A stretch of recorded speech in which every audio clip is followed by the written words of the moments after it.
જય હિન્દ, નમો બુદ્ધાય. હું છું પ્રદીપ સાહેબ અને આજે આપની સમક્ષ રચના મૂકું છું. દલિત કવિ એવા શંકર પેન્ટરની કવિતા છે કે સાંજના વાળું કરીને છેક ભળ ભાંગતા લગ પોષની આ કડકડતી ટાઢમાં ફોનસના ટમટમતા અજવાળે આસી રાત ફડફડતા કાળજે થરથરતો પોણોતમાં મંડ્યો હતો.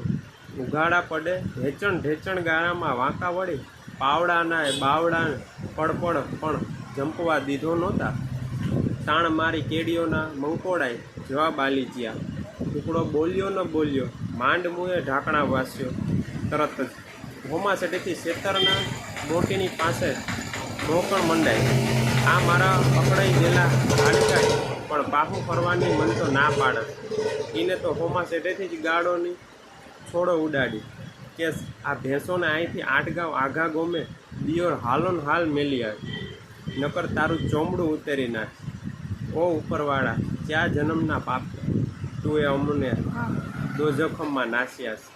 હવે તો આ લગી રહી જીરવાતું નથી. જય ભીમ, નમો બુદ્ધાય.